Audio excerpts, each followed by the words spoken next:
The monastery stood at the edge of the world, where the winds whispered secrets through the trees and the earth seemed to hold its breath. Built in a time long before the modern world had even begun to form, its stone walls had weathered centuries of storms, both natural and unnatural. From a distance, it looked serene, an imposing yet peaceful monument to faith, untouched by time or tragedy. But within its cold, barren halls, shadows danced beneath the flicker of candlelight, and echoes of whispered prayers seemed to rise not from the monks, but from something far older, something that had never left. No one remembers the exact day the darkness began to creep into the monastery.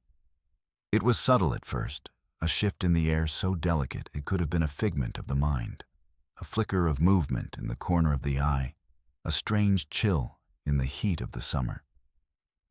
But as days passed, the signs became harder to ignore.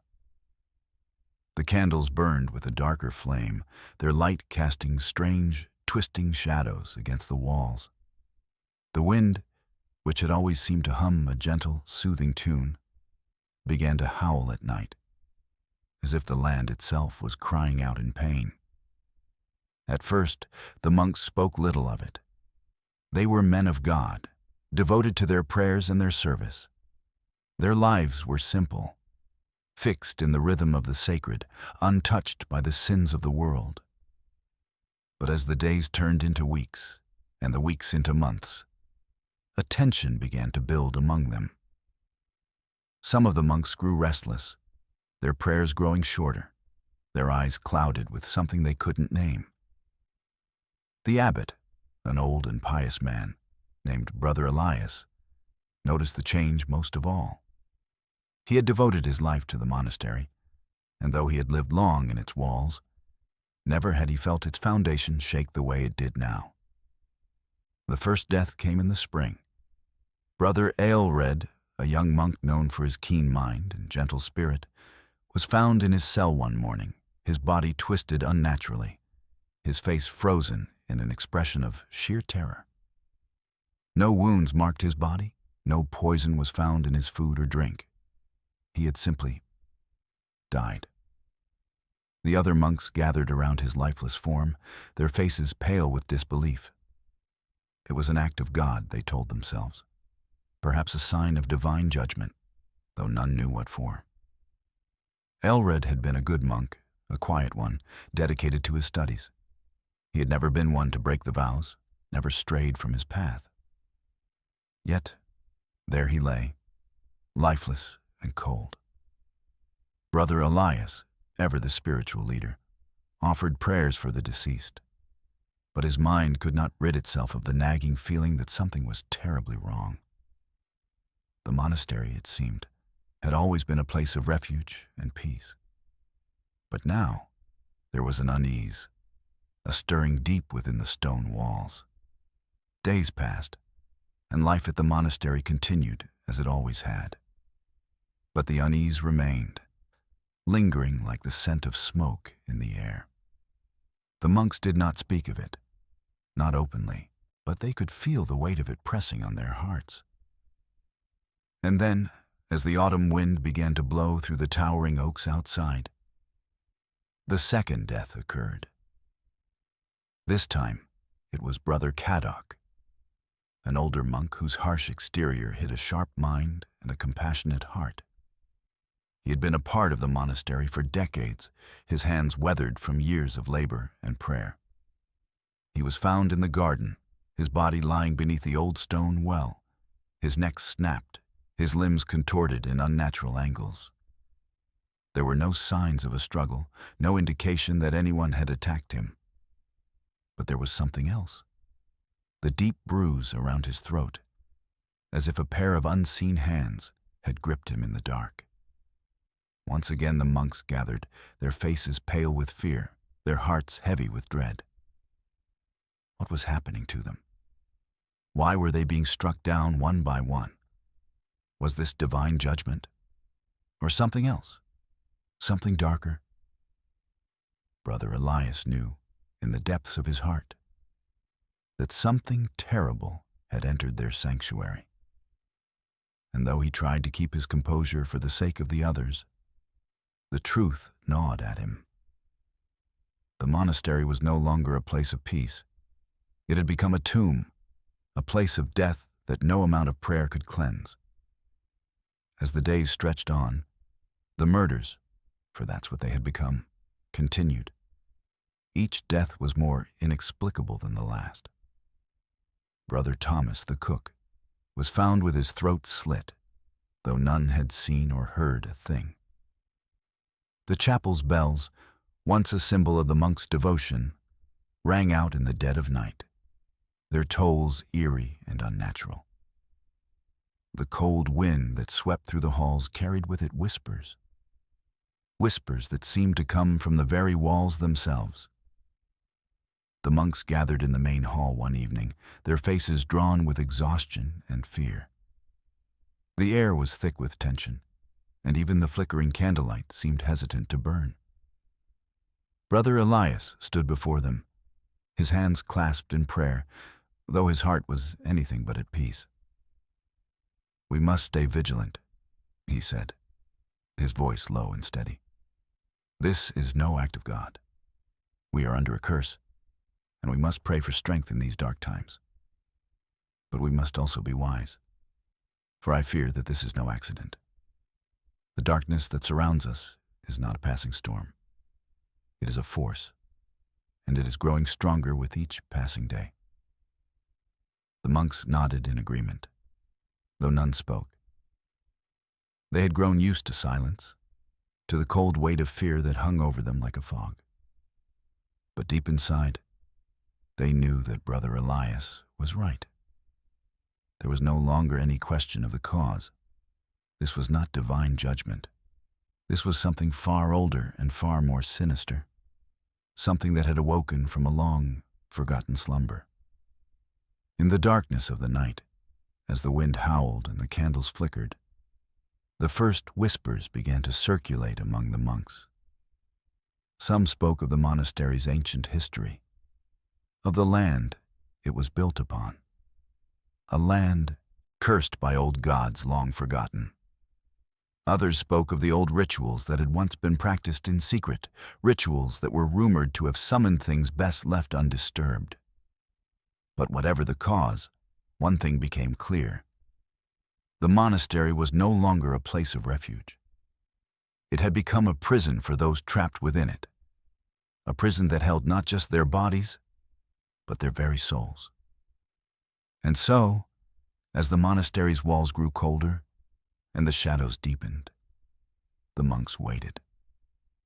They waited for the darkness to reveal itself fully, for the curse to show its true form. They waited for the truth they were all too afraid to face. The truth that their sanctuary had become the very thing they had once feared. The monastery's feast had begun as any other, an occasion of fellowship, a moment for the monks to gather. Their weary bodies finally permitted a respite from the ceaseless rhythm of their prayers and labor. The occasion was meant to honor the visiting bishop, a man of great influence in the region, whose arrival had been heralded with excitement. For days, the kitchen had been filled with the sound of chopping knives and the scent of herbs, as Brother Thomas and his helpers prepared a feast worthy of the occasion. The long wooden tables, set with polished pewter plates and simple but well-made cups, awaited the guests, each seat filled with an eager anticipation that was unlike the usual quietude of monastery life. It was a night that would not soon be forgotten, though for reasons none could have imagined. The monks, their solemn faces softened by the comfort of food and drink, filled the hall with murmured conversation and the clinking of goblets. The visiting bishop, seated at the head of the table, was a man of rotund figure and extravagant dress, his thick neck adorned with a golden chain that gleamed in the candlelight. He smiled broadly, complimenting the cook on the fine spread laid before them, his voice booming as he regaled the gathered with tales of his travels and the power he wielded in far-flung places. As the evening wore on, the wine began to flow more freely, its deep crimson hue glistening in the dim light. Brother Elias, the abbot, sat quietly, watching the scene unfold with a sense of both contentment and unease. There was something about the bishop's jovial manner that set his nerves on edge, something just beneath the surface that seemed to demand too much attention. He tried to dismiss the feeling as superstition, as the product of too many sleepless nights and too many prayers. But the tightness in his chest remained. The monks ate and drank, oblivious to the growing weight that pressed upon the room. The sound of voices and laughter filled the hall, growing louder as the night deepened. Yet beneath this cacophony, there was another sound. A subtle, almost imperceptible hum, as though the very air had grown heavier. It was a feeling that none could name, but each of them felt it. The wine tasted bitter now, and the bread, once fresh and warm, seemed strangely stale. The room, which had once seemed full of life, felt cold, as though the shadows that had crept into the monastery had gathered strength. The poison had been mixed into the wine quietly, without fanfare, almost unnoticed. A slip of the hand, a momentary lapse in judgment, and the wine was no longer a gift, but a weapon. Brother Caddoc, who had long prided himself on his ability to remain vigilant, had been the first to feel its effects. He had taken a generous sip from his goblet, his face lighting up with pleasure at the smoothness of the vintage. But moments later, that joy had been replaced with confusion. His vision blurred, his limbs growing heavy, as if the very strength had been drained from his body. He had stood swaying slightly to speak to Brother Elias, but his words had come out slurred, unintelligible. Before the abbot could rise to help him, Caddoc collapsed, his body crumpling to the floor with a sound that sent a ripple of panic through the room. The laughter died in an instant, replaced by the sound of hurried footsteps and frantic whispers. The monks gathered around Brother Caddoc, their faces pale with fear. It was as though time had frozen, and the warmth of the room had evaporated in the wake of that single, sudden collapse. "What has happened to him?" asked Brother Aelred, his voice trembling as he knelt by Caddoc's side. "I do not know," Elias answered, his voice taut with concern. "Stay back, let me see him."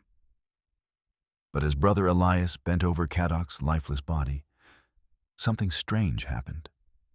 The wine, which had once flowed so freely, now seemed to turn to poison in every glass. One by one, the monks fell victim to the same fate. Brother Aelred, who had been seated beside Caddoc, took one step back as his own vision blurred. The room seemed to tilt, the faces of his brothers around him becoming distorted, as if the very world had turned against him. His breath grew shallow, his chest tightening in panic, but it was too late. He too crumpled to the floor, his body slack and unresponsive. The bishop too had been caught in the grip of the poison. His corpulent form had collapsed, his fine clothes stained with the very wine that had once seemed so celebratory. He gasped for air, his eyes bulging as he clawed at his throat, but the poison moved too quickly. The light left his eyes before any of the monks could come to his aid. It was chaos now. The sounds of bodies hitting the floor, the gasps for breath, the panicked cries of those still able to move, everything was disjointed, a nightmare that none could escape. Brother Elias, though affected, had managed to stumble to the doorway of the hall. His mind raced, trying to comprehend what was happening. But it was all too much. The poison spread like a shadow, silently, insidiously, taking those it touched without a single warning. Only a handful of monks remained standing, and among them, the real horror began to take shape. The first was Brother Ignatius, a tall and broad-shouldered monk who had served as the monastery's caretaker. His face, once full of strength and resolve, now seemed to contort in agony as he clawed at his throat, the last of his breath leaving him with a final, desperate gasp. His body fell forward, his face striking the stone floor with a sickening thud. It was not just death that haunted the hall. It was something deeper. The monks, their minds gripped by the terror of their last moments, began to speak, though no one had asked them to. Their words came in broken, jumbled bursts, each one twisted in fear, each one speaking of things they had never known. Poison. Brother Elias heard one whisper, his voice barely audible. The wine. It was the wine. The air was thick with fear now, a fear that seemed to claw at the edges of reason. For in that moment, the monks realized that their deaths were not mere accidents. They were deliberate. They were the product of a hand unseen, a force far darker than they had ever imagined. And then, just as suddenly as it had begun, it stopped. The room grew silent once more, the heavy air settling into an oppressive stillness. The poison had done its work.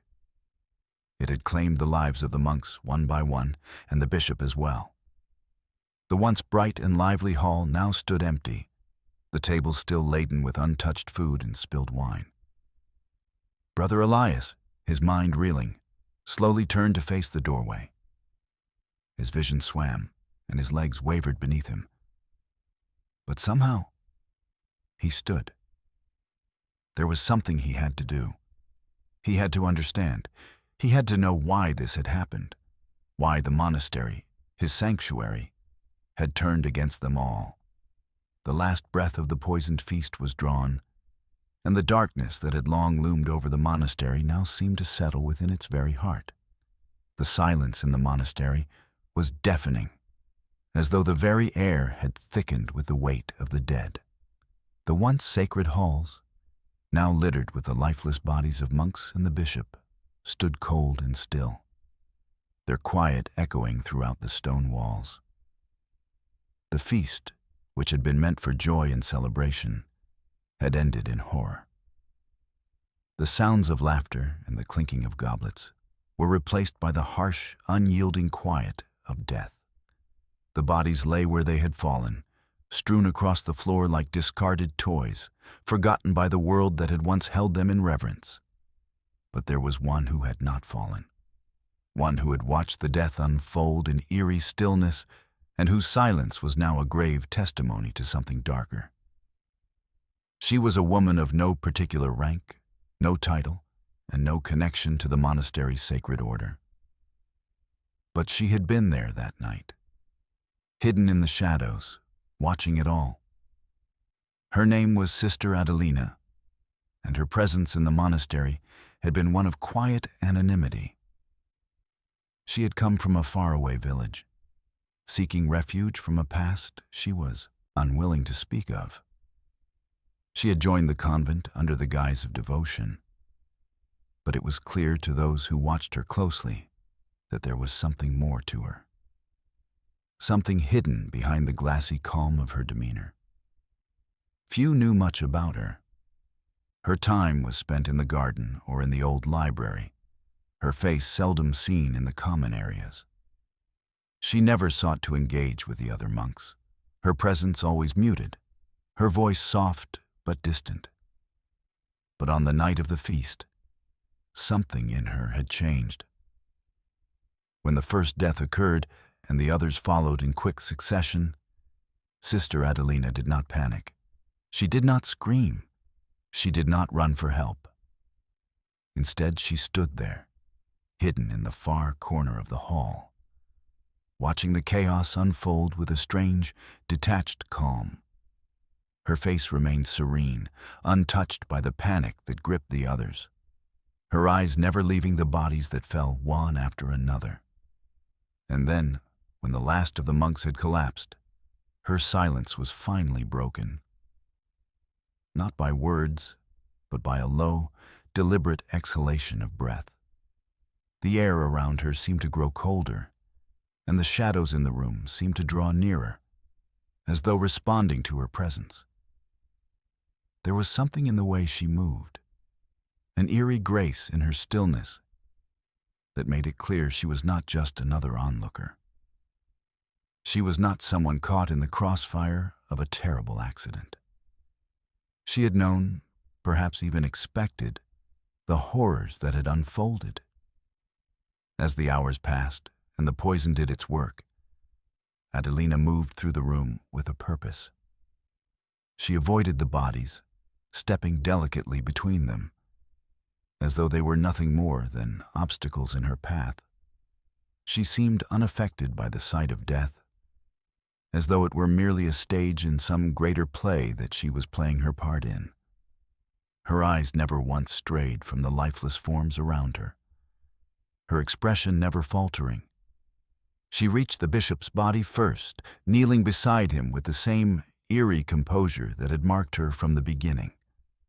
The rich fabric of his garments was now stained with the wine that had claimed him.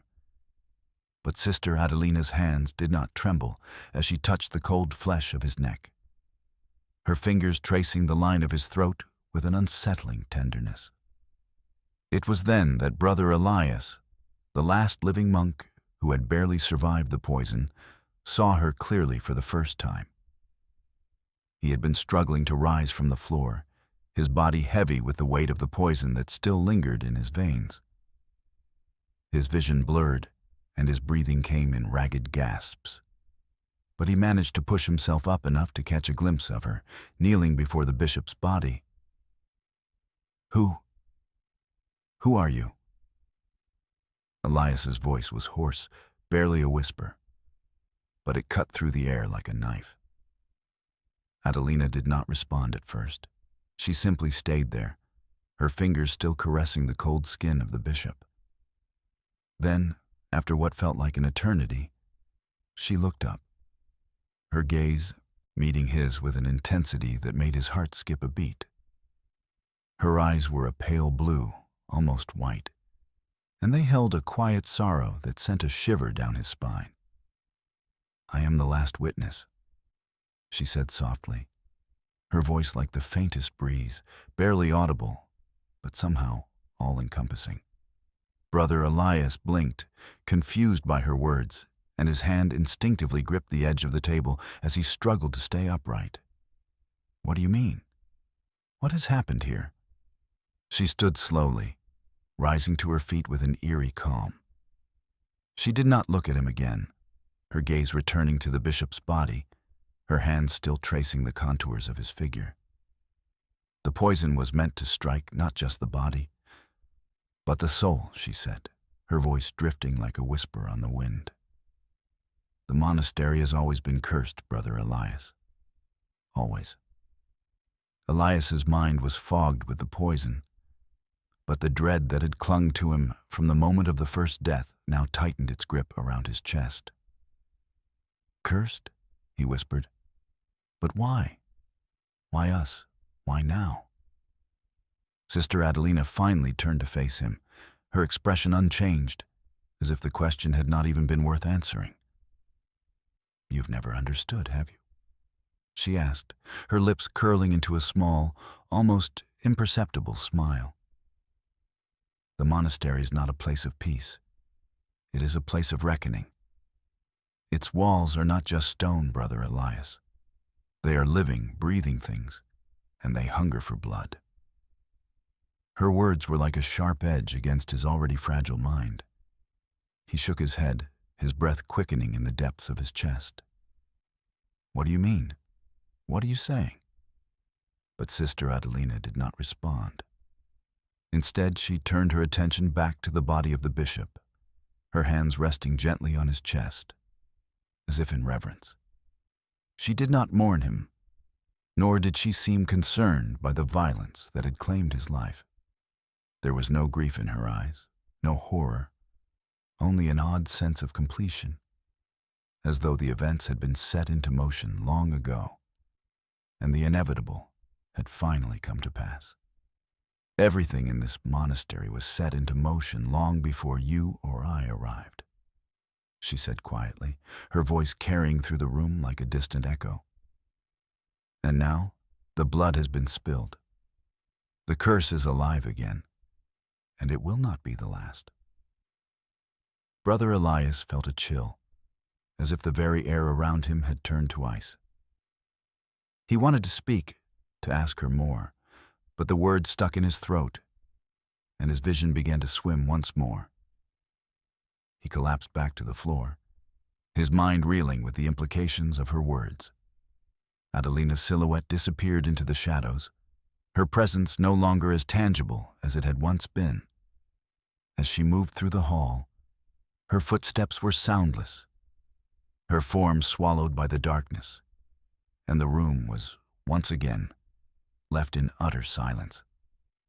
The last of the monks, Brother Elias, lay amidst the dead, surrounded by bodies and shadows, haunted by the truth that had been revealed but not yet fully understood. There was something about Sister Adelina, something ancient and unknowable, that had always been there, lingering in the corners of the monastery. And now, it seemed, she was the last keeper of the secrets, secrets far darker than he could ever comprehend. The monastery had always been a place of reverence and ritual. It was built not just on the foundations of stone, but upon ancient, sacred traditions that had been passed down for centuries.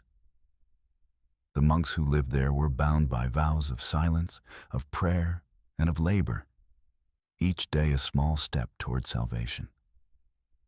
But even as the bells tolled for morning and evening prayers, there was a deeper undercurrent that none could see, a force that had quietly settled into the very earth beneath their feet, whispering to those who were willing to listen. For the monastery, it was not only the monks who held its secret. The very land upon which it stood had been chosen for a reason. There were older powers here, powers long before Christianity had cast its shadow over the world. The land had been a place of ancient rites, of pagan ceremonies that honored gods and spirits long forgotten. Some believed that the monastery's founding had been an act of cleansing, a way to remove the old and replace it with the new. But even in the act of purging the land, the spirits had not been banished. They had been suppressed, only to lie dormant, waiting for the moment when the veil would grow thin once more. Sister Adelina had known this. She had always known.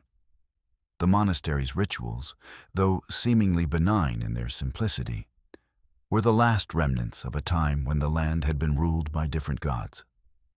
The monks had no knowledge of the true power they wielded, for the rites they practiced were born from ancient traditions, rituals that were not meant to bring salvation, but to placate something far darker. The sacrament of bread and wine, the prayers for protection and healing, the chanting of psalms, all of it was an echo of a far older language, one that spoke of blood and sacrifice. Even the position of the altar, the shape of the building, and the design of the grounds were meant to channel energies that had existed long before the arrival of Christianity. But to understand the true nature of the curse that had taken hold of the monastery, one had to look beyond the surface of these rituals. One had to look deeper, into the dark history of the land itself. The monastery had been built upon the site of an ancient temple, a place where the earth had once been stained with blood, and offerings had been made to gods of the earth and sky. The first monks, though unaware of it, had built their holy sanctuary atop a foundation already soaked with centuries of sacrifice.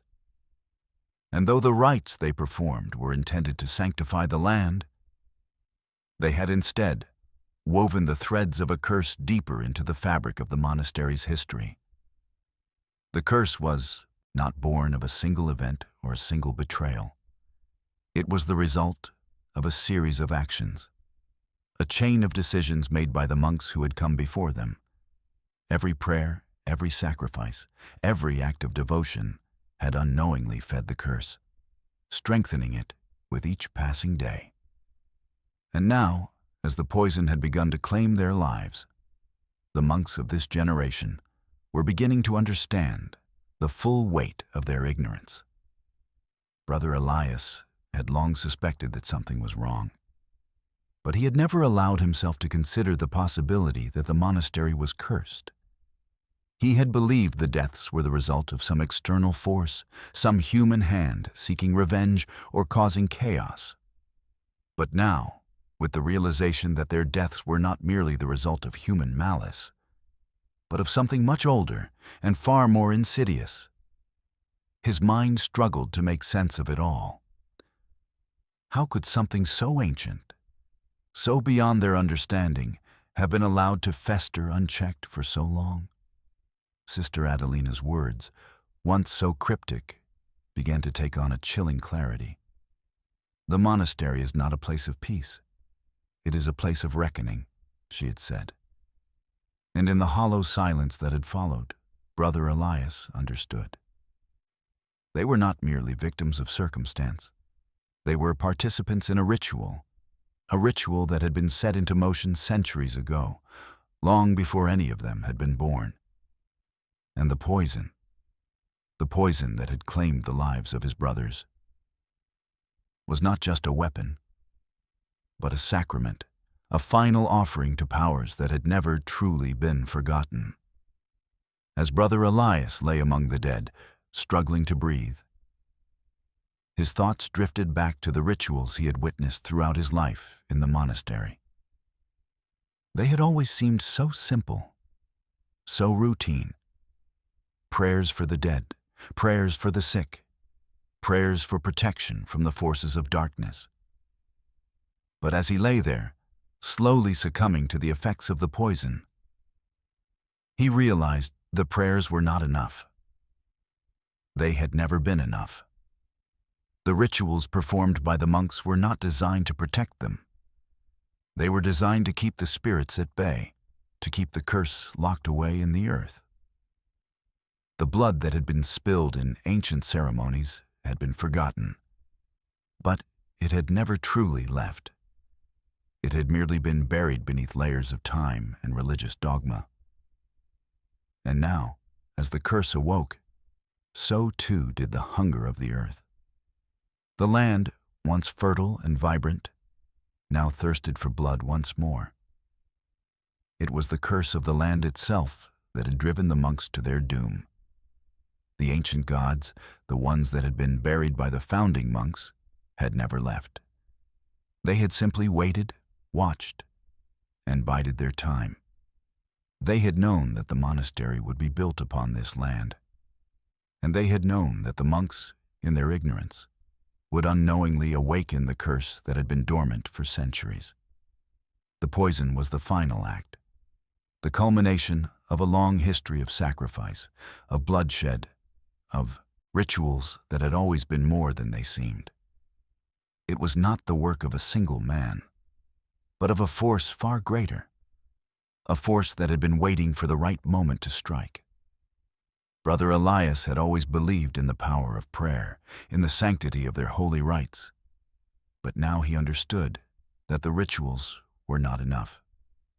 The land was cursed, and the monastery was a prison. The blood of the monks had been offered to the earth, but it was not the earth that was appeased. The earth had never been appeased. It had only grown hungrier, and the poison was its offering. The monastery had been built with good intentions, but it had always been a mistake. The monks had come seeking peace, seeking sanctuary, but they had never understood the power of the land they had chosen to inhabit. And now, as the last of them fell, they were paying the price for their ignorance. Sister Adelina, the last silent witness, had known this all along. She had known the true nature of the curse, the true power of the land, and she had watched patiently as the monks one by one met their fate. She had been a part of the ritual from the very beginning. And now, as the last of the monks lay dead or dying, she was ready to carry out the final act. Brother Elias felt the weight of the truth pressed down on him, his breath growing weaker as the poison continued its work. The curse was not over. It was only just beginning. The monastery would fall, but the land, hungry for more, would never let go. The truth had been buried beneath the layers of faith and prayer. But now, in the face of death, it had risen, and with it, the curse. The monastery, now a tomb for the living and the dead, held its secrets tightly within its stone walls. The air had grown colder with each passing hour, as though the land itself was retreating into a deeper, more ancient slumber, one that would never again be disturbed. The faintest breath of wind whispered through the cracks in the stone, carrying with it echoes of a time long gone, when the land had been ruled by forces older than memory itself. In the stillness, it was easy to forget the past, to lose oneself in the terror of the present. But the past was never far. It had always lingered, hidden in plain sight, waiting for the moment when it would once again reveal itself. Brother Elias, though barely able to keep his eyes open, could not rid himself of the memories that stirred in his mind. The poison still ran through his veins, weakening his body, but his mind was sharp, more aware than it had been in days. His breath came shallow, and his heart beat erratically, but his thoughts drifted back to the beginning, to the very foundations of the monastery, to the land that had once been a place of power. The monks had been unaware of the land's history when they built their sanctuary. They had come to this place to escape the corruption of the world, to live in peace, to seek a higher purpose. The land was fertile, the trees tall and strong, and the waters clear. It seemed an ideal place to build a monastery, far from the troubles of the outside world. But what the monks did not know, what none of them had known, was that the land they had chosen was cursed, haunted by the spirits of those who had come before them, and bound by the rituals of a time when gods of earth and sky had ruled. The ancient temple, long abandoned by the time the first monks had arrived, was a silent witness to the history that had unfolded on its grounds. There had been sacrifices made in the temple, offerings to gods whose names had been lost to time. The blood of countless victims had soaked into the earth, staining it forever. It was the land that had called to the monks, drawing them in with promises of peace and sanctuary. But in truth, it had only lured them to their doom. The monastery's foundation had been laid over the ruins of the old temple, and in doing so, the monks had unknowingly bound themselves to the land's curse. The rituals they performed, the prayers they offered, were not simply acts of devotion. They were part of a long-forgotten pattern, a pattern that had begun centuries before their arrival. The monastery had been built to stand in opposition to the old gods, but in doing so, it had only fed the curse that had taken root in the land. Elias could feel it now, as if the very air around him were thick with the weight of centuries. The poison that had been so cleverly administered, the deaths that had followed, were not random. They were the result of a design, an ancient pattern that had been set into motion long ago.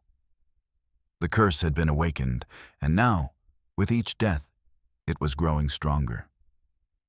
In his weakened state, Elias could no longer be certain of his own thoughts, but he could not escape the pull of the past. The monastery, for all its beauty and sanctity, had been a place of death from the very beginning.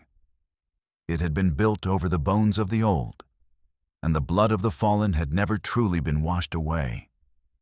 The monks had sought refuge from the world's sins, but they had never considered the sins of the land itself.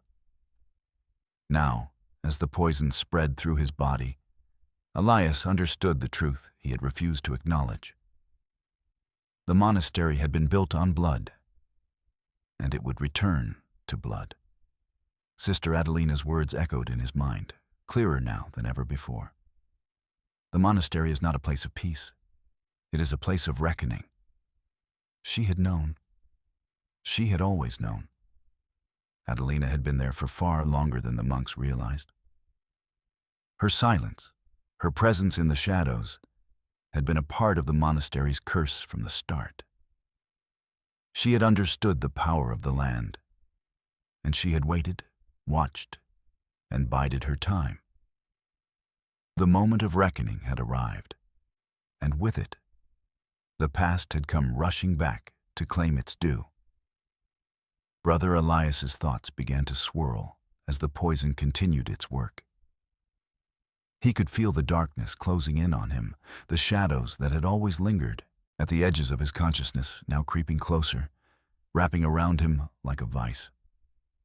The past had returned, and with it, the terrible price that had to be paid. The land had not forgotten. The gods of the old world had not forgotten. They had only waited, hidden beneath the veil of time, watching as the monks built their lives upon the very foundation that had once been soaked in blood. And now, the time had come to collect. As Elias's vision blurred and his strength waned, he could hear the faintest sound, a whisper carried on the wind. It was not a voice he recognized, but a voice he had always known. It was a voice that spoke in the language of the earth, of the blood that ran through the soil, of the ancient rituals that had been forgotten by all but the land itself. The whisper grew louder until it became a cry that echoed through the stone walls of the monastery. It was the cry of the past, the cry of the gods, the cry of the land that had waited too long to be heard. And then, as the last breath left his body, Elias understood. The monastery had not been built on a foundation of faith. It had been built on a foundation of death, and that death had come full circle. But there were no longer any monks left to hear the cry. Only Adelina remained. She had known all along that this day would come. She had known that the blood would be spilled, that the curse would awaken, and that the land would claim what was rightfully its own. She had been waiting, watching, and now the time had arrived to complete the ritual that had begun so long ago. The shadows that had once crept around the monastery now seemed to engulf it entirely. The very walls of the building seemed to groan under the weight of the past, as though they were alive, breathing in the blood that had been spilled and feeding off the terror that had consumed the monks. The air was thick with the smell of decay, the scent of death that clung to everything it touched. But in the silence that followed, Sister Adelina was not afraid. She stood amidst the ruins of the monastery, her face calm, her expression unchanged, as though nothing had happened. The curse had fulfilled its purpose, and now she would be the last witness to the end. For the land, the gods, and the curse were all one. And the monastery had been their final offering. The monastery had become a place of whispers, of shadows moving where the light no longer dared to reach. The once pristine halls, which had echoed with the sound of prayer and devotion, now carried only the sound of silence. Deep, suffocating silence that seemed to press in from all sides. The torches, once lit to guide the monks through the darkness, now flickered weakly, their flames weak and uncertain, casting long, dancing shadows on the walls that seemed to shift and twist with a life of their own. Yet, in that silence, there were still whispers, voices that rose from the depths of the monastery's past, carried on the wind, filtering through the cracks in the stone and seeping into the minds of those who still dared to listen. These were not the whispers of the monks who had once lived and prayed here. No, these whispers were older, more insidious.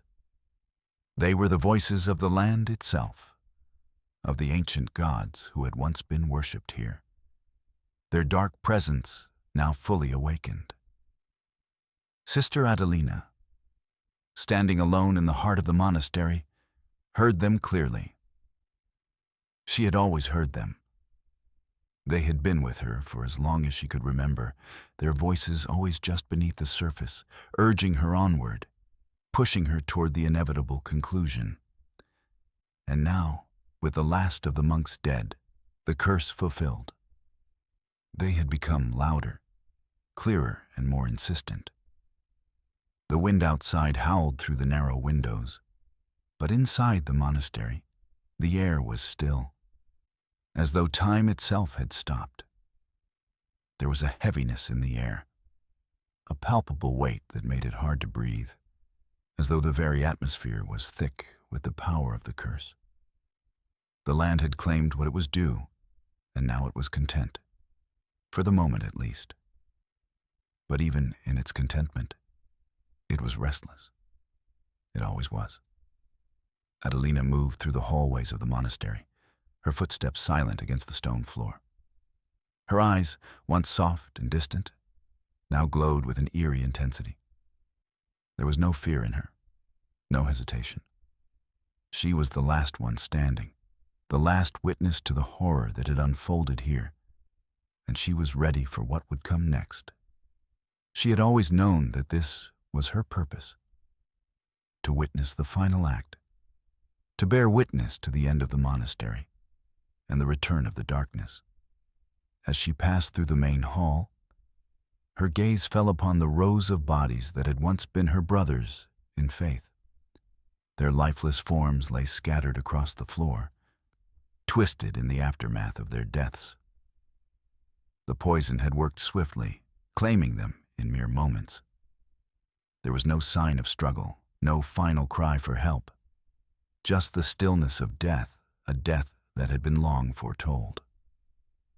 Her fingers brushed lightly over the remains of Brother Elias, the last of the monks to fall, his face frozen in an expression of terror that had only just begun to settle as the poison took its hold. There had been no escape for any of them, and there would be no redemption. But as she touched his cold hand, something strange happened. For a brief moment, her fingers trembled just slightly, as though a pulse of energy had passed through her. It was fleeting, gone as quickly as it came, but it was enough to stir something deep within her. She had been waiting for this moment, waiting for the curse to be fulfilled, for the land to reclaim what was rightfully its own. But now, in the silence of the monastery, there was a shift, an unease that she could not quite name. The whispers that had surrounded her since the first death grew louder, more distinct, as though the very walls of the monastery were speaking to her. First, they were soft, almost inaudible. But now they seemed to echo through the halls, a constant murmur of voices that rose and fell like the sound of wind through the trees. Adelina stopped in her tracks, her breath catching in her throat as the whispers grew stronger. She turned, her eyes narrowing as she focused on the source of the voices. They seemed to be coming from the altar, from the very heart of the monastery. The ancient altar that had once been the site of countless prayers and sacrifices, prayers that had always been meant to appease the forces that ruled this land, but sacrifices that had never truly been enough. Adelina moved toward the altar, her steps slow, deliberate. The air grew colder as she drew closer, and the shadows in the room seemed to grow longer, stretching toward her as if to embrace her. She reached the altar, her fingers brushing the cold stone, and the moment her hand made contact, a sudden wave of energy washed over her. The whispers stopped. The room fell silent. Adelina closed her eyes, her mind opening to the memories that flooded her. Images of the past, ancient rites, sacrifices, blood spilled in the name of forgotten gods, flashed before her eyes. She saw the monks who had come before her, their faces twisted in fear as they had unknowingly participated in the rituals that had bound them to the land. She saw the first blood spilled, the first sacrifice made, and the darkness that had been summoned in its wake. She saw the curse, born not of the actions of a single man or a single betrayal, but of a pattern that had been set long before any of them had arrived. The monastery was not just a place of prayer and devotion. It was a battleground, a place where ancient forces had clashed, where the old gods had once ruled and demanded their due. The monks, in their ignorance, had unknowingly opened a door to the past, a door that could never be closed. The curse had been woven into the fabric of the monastery's existence from the very beginning. Every prayer, every sacrifice, every ritual had fed it, strengthened it. And now, with the blood of the monks spilled, the land had claimed what it was due. It was not over. Not yet. The curse was not satisfied with the deaths of the monks. It was only just beginning. Adelina felt the power surge through her, a dark, intoxicating force that made her feel both alive and dead at the same time. She had been the last to fall into the monastery's grip, the last to fully understand the nature of the curse. But now, she was the one who would carry it forward. She opened her eyes, her expression calm but intense. The whispers had returned, louder than ever. But now they were not just in her mind. They were in the very air around her, vibrating with an energy she could not ignore. They were not calling to her, not anymore. They were calling to something else. The land itself, the earth that had borne the bloodshed for centuries. It was calling to the spirits, to the gods that had once ruled this place, urging them to return. And then, as if on cue, the earth beneath her feet began to tremble. Adelina stepped back from the altar, her heart racing. The power was building, rising like a storm that could no longer be contained. The shadows seemed to writhe, and the walls of the monastery groaned, as though they were waking from a long, deep sleep. The time had come for the final act. The land was no longer content to wait. With a final, shuddering breath, Adelina stepped away from the altar and turned toward the door. The curse had been set into motion, and nothing would stop it now. She was not the last witness. She was the first of many who would walk the path of destruction that would follow. The monastery had come alive, and it would not rest until it had claimed all that was left. The earth beneath the monastery seemed to breathe. It was a slow, rhythmic pulse, an echo of something ancient that had been buried long ago, but which now awakened with a hunger that could not be satisfied. Adelina stood at the edge of the main hall, her gaze fixed on the altar, her body unmoving, as if the weight of the land itself pressed down upon her. The trembling had not stopped.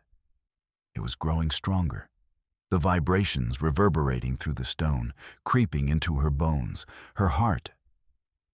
It felt as if the monastery was alive, as if the very ground had been waiting for this moment, waiting for the last of the monks to fall and the final ritual to unfold. She could hear the whispers now, louder and more insistent. They were no longer just echoes in her mind. They were all around her. The walls of the monastery seemed to hum with the voices of the past, the voices of those who had come before her and who had, in their ignorance, set this terrible sequence into motion. She was the last of the witnesses, but she was also the first to bear the weight of the curse, the one chosen to see it through to its end. For a moment, her mind flickered, as though something within her was trying to break free, something that had been buried deep inside for as long as she could remember. She had never truly understood the full scope of the curse that bound the land. But now, as the monastery trembled around her, she felt it clearly. It had always been there, waiting for the right moment to strike, waiting for the blood to spill and the final act to be completed. Adelina closed her eyes, allowing the whispers to flood her senses. She had always been attuned to the land's power, always aware of the strange pull it had on her. But now, in the midst of this awakening, she felt as though something was pulling her in deeper, something that threatened to consume her entirely. She had never questioned the purpose she had felt since arriving at the monastery. She had known, on some level, that this day would come. The final reckoning was not just for the monks who had died, but for the land itself, for the curse that had been seeded in its soil centuries ago. As her thoughts swirled, a strange calm settled over her, as if the very chaos of the monastery had found its counterpart within her. She no longer felt afraid. The trembling, the whispers, the shadows that gathered in every corner, they all seemed like a natural part of the world now. She was no longer an outsider, no longer someone who simply witnessed the unfolding of the curse. She was a part of it, as essential to the land as the trees that stood outside the monastery, as the stones that made up its walls. But even as the curse deepened, something else stirred. Something darker, something hidden beneath the surface. It was subtle at first, a flicker of movement in the shadows, an unfamiliar shift in the air. Adelina's eyes snapped open, her heart skipping a beat. There was a presence here, something that she had not anticipated, something that was not part of the land's power, something that had been moving quietly, unseen, in the background. It was an invisible hand, guiding events in ways that she could not yet fully understand. She turned slowly, her senses heightened, and that was when she saw it. A figure standing just beyond the doorway, its form barely visible in the dim light.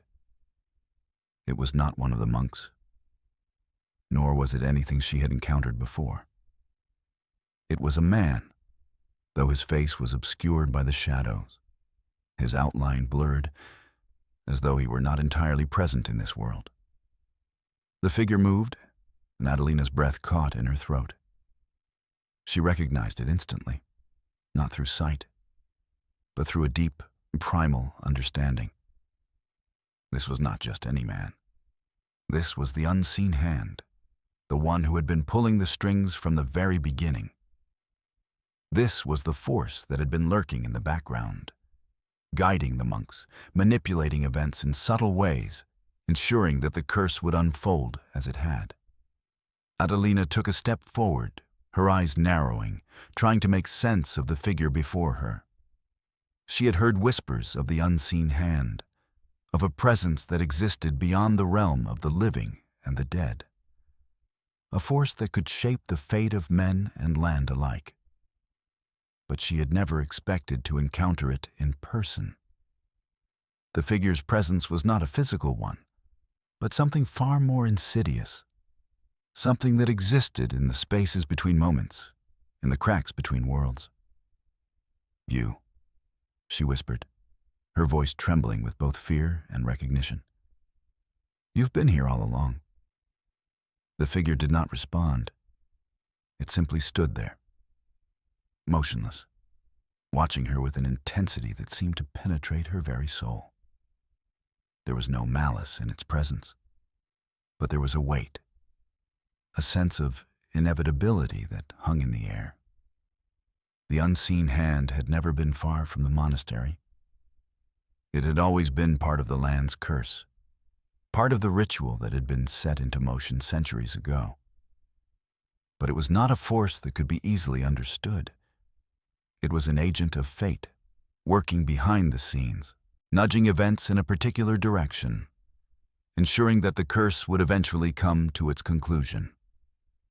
Adelina took another step forward, her pulse quickening. She felt a strange pull toward the figure, as though something within her was drawn to it, something that had been buried deep inside for years. The unseen hand had played its part in the unfolding of the curse, but now, it seemed, it was ready for something more. It was waiting for her. "You have been the one guiding everything, haven't you?" she said, her voice gaining strength. "You were the one who set the pieces in motion, who made sure the curse would awaken. You knew the moment would come when I would be the last one left, when the curse would need a vessel to carry it forward." The figure still did not speak. Its presence was overwhelming, but Adelina felt no fear. She felt only the deep certainty that she had always known. The unseen hand was not an enemy. It was a partner in the curse, a partner in the land's reclamation. She had always been destined for this. She had always been the one who would carry the final weight of the curse, the one who would see it through to its bitter end. But there was something else. Something that lingered just beneath the surface. It was not a question of fate, but of choice. Adelina could feel it now, the decision that lay before her. She could feel the tug of the land, of the curse, but she also felt the pull of something else. The remnants of her humanity. The last vestiges of the woman she had once been before she had become a part of this place, before she had been consumed by the land's hunger. It was a choice between surrender and defiance, between becoming one with the curse and breaking free from its grip. The unseen hand stirred, its presence shifting slightly, as though it were aware of her inner turmoil. It was not the force of the land, but a force that worked with it, guiding it, bending the curse to its will. And now, as the moment of reckoning approached, it waited for her decision. Adelina took a deep breath, her hands trembling slightly. She had known from the beginning that this day would come, that the land's power would consume her, just as it had consumed all those who had come before. But she had never expected the choice. She had never expected to stand at the edge of the abyss and realize that she too could choose to step away from it. The whispers in the shadows grew louder, and for the first time, Adelina hesitated. The unseen hand had played its part. But now, the question remained. Would she play hers? The monastery was no longer a place of refuge or prayer. It had become a mausoleum of lost hope, its walls now heavy with the ghosts of those who had walked its halls, and the unyielding weight of the curse that had claimed them all. The ground beneath the crumbling stones trembled, not with the force of an earthquake, but with a slow, deliberate movement. The land itself shifting, restless, alive with an insatiable hunger. The spirits that had once been buried here were stirring, their murmurs echoing through the cold stone corridors. Adelina stood at the threshold of the great hall, gazing out over the place where the monks had once gathered in the light of candlelight, sharing bread, wine, and stories. Now, the hall was empty, save for the scattered remains of those who had once called it home. The air was thick with the remnants of death, and the faintest scent of blood still lingered in the space. The shadows seemed to stretch longer now, reaching for the forgotten corners of the room, where the last vestiges of life had slipped away like the fading light of dusk. And yet, despite the silence, something called to her, something in the air, in the very fabric of the monastery itself. It was the same pull she had felt since her arrival, that strange and unspoken force that had drawn her to this place. It was not merely the land's curse. It was something more, something deeper, something that had been waiting for her to finally awaken it. She had known, in her heart, that this day would come. The day when she would stand alone amidst the ruins, the final witness to a story that had been written long before her time. But now, as she stood in the center of the fallen monastery, her heart pounding in her chest, she could no longer deny the truth. She was not just a witness to the curse. She was its harbinger. She was the one who would carry the weight of the land's hunger forward, the one who would fulfill the final act of the ritual that had begun long ago. The voices, the whispers that had been her constant companions, grew louder now, no longer a faint murmur, but a cacophony of words and sounds that reverberated in her mind. They were calling to her, urging her to move, to act. The time had come for the final feast. She had always known that the monastery's rituals were never truly about salvation. They had never been about offering prayers for the souls of the dead or for the protection of the living. They had been about sacrifice, about feeding the land with blood and pain, about binding the spirits to the earth, about appeasing the ancient gods that ruled this cursed place. The monks had believed they were serving a higher purpose. But in truth, they had only been feeding the curse, strengthening it with every prayer and every act of devotion. And now, Adelina was the last to play her part. The final piece of the puzzle had fallen into place, and the monastery's dark history had come full circle. The poison that had killed the monks was not an accident. It had been the final offering to the land, the last drop of blood needed to awaken the curse in its full power. She moved slowly, her footsteps echoing in the hollow hall. The remnants of the feast, the decaying bodies, the overturned goblets, the shattered bread, were still scattered across the long wooden table. It had once been a place of communion, of unity. But now it was a tomb, a symbol of the destruction that had unfolded within these walls. The land, the monastery, the curse, it had all led to this moment. Adelina could feel the energy building in the air, the land's hunger stirring beneath her feet. It was no longer just the earth that called to her.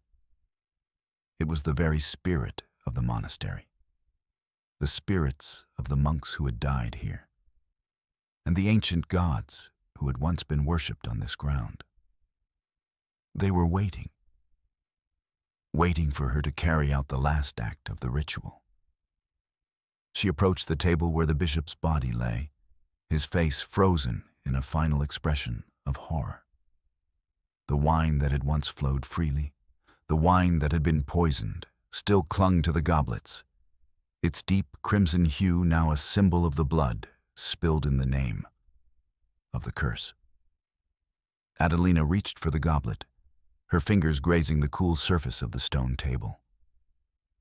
The moment her fingers touched the wine, a jolt of energy coursed through her body, a wave of power that made her head spin.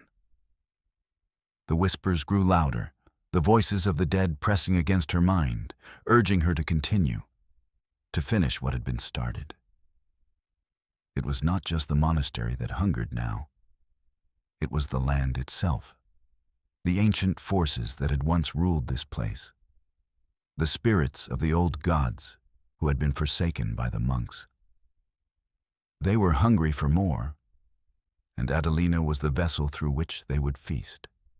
She raised the goblet to her lips, her heart racing, her body trembling with the energy that surged through her. As the wine touched her tongue, she felt the power of the land flood through her, the curse taking root deep within her soul. It was not just the poison that had claimed the monks, it was the land's hunger, the bloodlust that had been awakened in the wake of their deaths.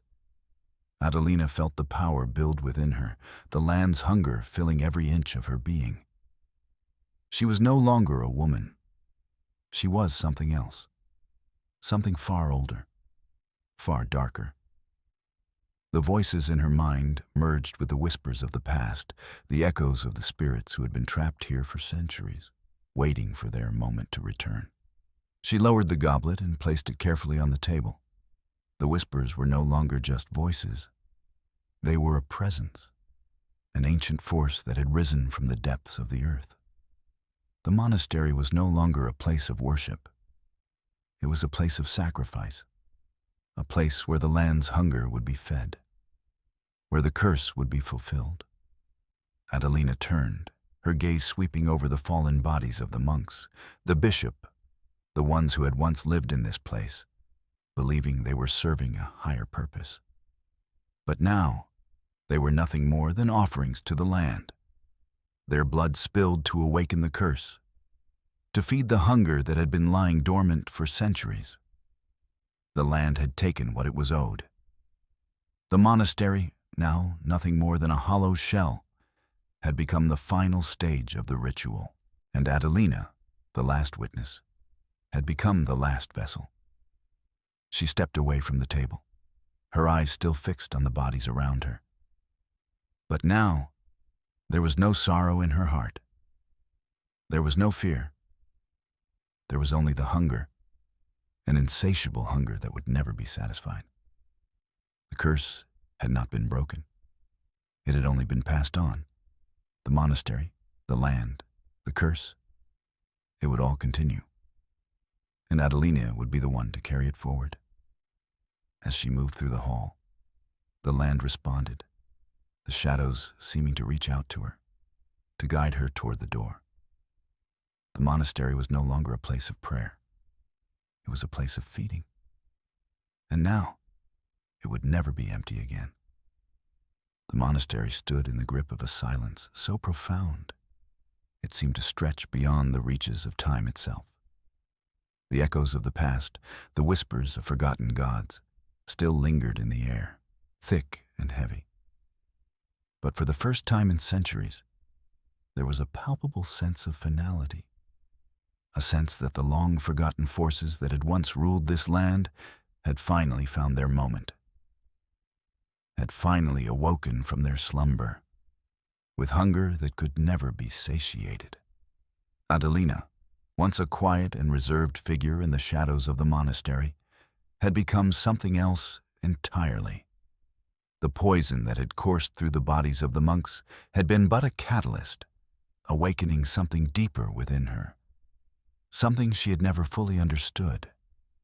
The blood that had been spilled, the ancient ritual that had been completed, had transformed her into a vessel of the land's curse. And yet, despite the overwhelming power that surged within her, there was still a part of her that fought, that resisted even now. The darkness of the monastery had consumed the very air, and the shadows clung to the stone walls like an inescapable fog. The ancient gods, whose names were lost to time, now stood at the threshold of the living world, their presence overwhelming, their hunger insatiable. And yet, despite the overwhelming tide of power that sought to drag her under, Adelina stood, her heart still beating, her mind still clear. She had always known that this moment would come, that she would stand at the precipice between life and death, between the ancient curse and the possibility of salvation.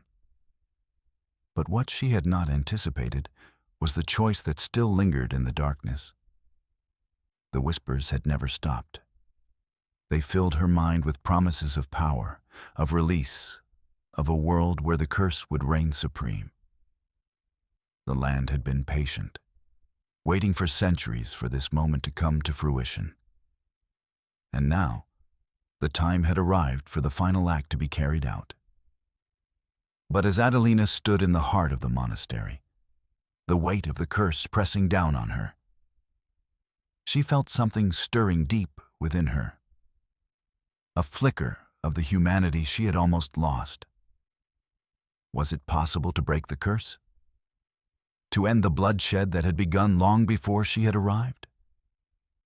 Could she, one single soul, dare to defy the land, to defy the ancient gods that had shaped the fate of this place.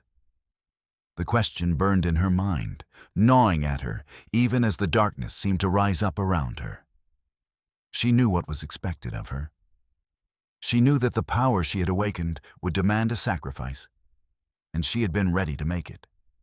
She had always known that the blood spilled in the monastery, the lives taken, were part of a greater design, a design that had been set into motion long ago.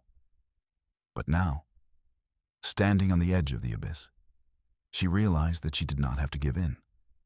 The land had claimed its due, and yet she could still feel the remnants of the past pulling at her. Faint whispers, gentle urges, but still the call of the curse. It would not let go. It never would. But for the first time, Adelina understood something that had eluded her before. The curse was not a force beyond her, it was a part of her, a part of the land, a part of the cycle of life and death that had always existed here. And if she could tap into that understanding, if she could harness the very power that had once bound her, perhaps, just perhaps, there was a way to break it. The idea seemed impossible, absurd even. How could one person stand against the tide of centuries, against the very forces that had shaped this land for so long? And yet, the more Adelina allowed herself to feel the pulse of the earth beneath her feet, the more she realized that the answer had always been there. She had always known it, buried deep within her. The land was not invincible. It could be challenged. It could be undone. Her breath deepened, her heart slowing, and in that moment, she felt the curse shift. The whispers that had once filled her mind with promises of power and dominance now seemed distant, as though they had retreated back into the shadows from which they had emerged. The weight of the land's hunger, which had once pressed so heavily upon her, seemed to lift, if only for a moment. The pulse of the earth, the trembling that had shaken the very monastery, faded into a quiet hum, a distant echo of the forces that had once ruled here.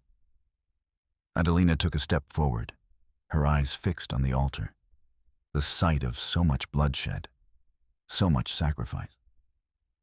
The blood that had been spilled here had fed the land, had nurtured the curse that had taken root. But now, standing before it, she saw it not as a symbol of death, but of life, a life that had been buried beneath centuries of pain and loss, waiting to be set free. She raised her hand, her fingers trembling as they hovered over the altar. For a moment, everything seemed to still. The whispers were gone. The air was thick with anticipation, as if the very universe was holding its breath. And then, with a deep breath, she let go. She reached down into the earth, into the very core of the monastery, and pulled at the threads of the curse, threads that had been woven into the land since the beginning of time itself. The land had always taken, always claimed, always consumed. But now it was time for it to give, time for the cycle to end. The earth beneath her feet trembled once more, but this time it was not a tremor of hunger. It was a tremor of release. The land seemed to exhale, as if it were shaking off a burden it had carried for far too long. The shadows that had clung to the walls of the monastery receded, the darkness lifting as the first rays of dawn crept through the broken windows. The power that had once surged through her, the darkness that had taken root in her soul, now faded into nothingness. For the first time in centuries, the monastery was free. Adelina fell to her knees, exhausted, the weight of the curse lifting from her shoulders like a heavy shroud. The land was no longer hungry. The spirits that had once haunted the halls of the monastery were no longer bound by the blood spilled in their name. The ancient gods, whose whispers had filled her mind, had retreated back into the earth, no longer demanding their due. She had done it. She had broken the curse. The air was still now, calm. The ground no longer trembled beneath her feet. The monastery, though still crumbling and broken, felt like a place of peace once more. The spirits of the monks, the spirits of the land, were no longer trapped in an endless cycle of death and rebirth. They were free. Adelina stood, her body shaking with exhaustion, but her heart was light. She had broken the cycle, broken the curse that had bound the land and its people for centuries. She had freed them all. As she looked around the monastery, she felt the weight of the past lift from her shoulders. The land would heal. The curse was no more. But for now, there was only silence. And in that silence, there was peace. The monastery stood silent now, but its silence was not one of peace. It was a quiet that echoed the deep scars left by centuries of suffering and sacrifice. The land, once suffused with the dark power of the curse, had finally begun to breathe again. The earth was no longer a vessel of hunger and vengeance. It had been purged, cleansed by the very soul that had once been a prisoner within it. Adelina stood at the edge of the monastery's fallen walls, looking out over the land that stretched before her. The rising sun bathed the landscape in a soft, golden light, a stark contrast to the darkness that had shrouded it for so long. The wind that swept through the trees no longer carried the weight of dread. It was a gentle breeze now, whispering through the branches, as if the land itself had found a moment of peace. But though the curse had been lifted, though the land had been freed, there was a sense of finality in the air that made it impossible to feel truly at ease. The monastery had served its purpose, both as a sanctuary and as a prison, and now it would stand as a monument to the past. Its walls, though cracked and weathered, would never again echo with the sounds of prayer, for the prayers had never been enough to break the cycle. It was not devotion that had broken the curse, but the understanding of its true nature and the courage to confront it head-on. Adelina had done what no one before her had been able to do. She had faced the ancient gods, the land's insatiable hunger, and the curse that had held its grip for centuries. She had broken the cycle, but in doing so, she had become a part of the land's history, one that could never be erased. As she stood in the quiet aftermath, her mind wandered back to the moments before the final act. She could still feel the power of the land coursing through her, the force of the curse reaching deep into her soul, trying to claim her. But she had resisted. She had chosen to defy the darkness, to take the final step toward freedom. And now, as the sun rose over the horizon, she could feel the weight of that choice settle into her bones. The monastery, though free of its curse, had paid a heavy price. The lives of the monks had been claimed, their bodies left scattered like broken vessels. Their blood had been spilled to feed the land, to awaken the curse. But now, it would never again be used in such a way. The land had been satiated. The curse had been broken. And though the echoes of the past would always remain, the future could now be shaped by those who would follow. Adelina turned away from the monastery, her heart heavy but resolute. The land had been freed, but the story of the monastery would not end with her. The monastery had stood for centuries, a testament to the dark forces that had ruled it, and it would remain long after she was gone. But now it would stand as a reminder of the struggle, of the courage it took to face the darkness, and of the price that had been paid to end the cycle. She walked away from the monastery, her footsteps steady but slow. She did not look back, for she knew there was nothing left for her there. The land had been freed, and now she had to move forward, to find her own path. The curse that had once bound her to the land had been broken, and she was no longer its prisoner.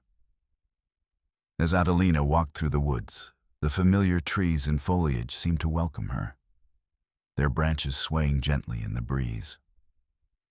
She had always been a part of this land, even when she had not understood it.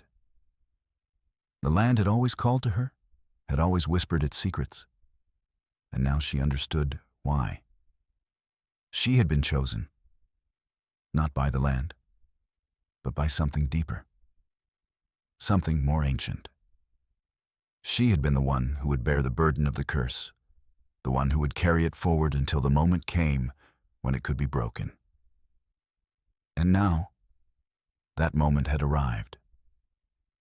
The sun climbed higher in the sky, casting its warm light across the landscape. The world felt different, not just because the curse had been lifted, but because it was finally free. The air was fresh, the land was fertile once more, and the spirits that had once been trapped in the monastery's walls seemed to have found release. The echoes of the past were still there, but they no longer held the power they once had. The land could finally heal. Adelina continued walking, the path before her uncertain but open. She had broken the cycle, defied the curse, and in doing so, had set the land on a new course. What that course would be, she could not say. She did not know what the future held, but she did not need to. She had done what she had come to do, and now she was free. The land had been freed. The curse had been broken, and in the stillness of the morning, the promise of a new dawn seemed to linger in the air. The past would never truly be forgotten. It would remain, as all histories do, etched into the fabric of time. But it would no longer control the present. The land could now breathe. It could now live. Adelina reached the edge of the woods, her gaze shifting to the horizon. The world beyond was vast, its mysteries yet to be discovered. She had never thought of herself as a wanderer, but now, as she stood on the threshold of a new chapter, she understood that she could not stay. The land, though healed, had no more hold on her. The monastery, though free, had no more purpose for her. And so, with the weight of the past behind her and the promise of a new beginning ahead, Adelina took one last look at the place that had shaped her fate. The place that had been both her prison and her salvation. She stepped forward into the world, her heart filled with a quiet sense of peace, knowing that the curse had been broken and that the future, her future, was her own to shape. The end of one story had led to the beginning of another, and this time she would be the one to decide the path she would take.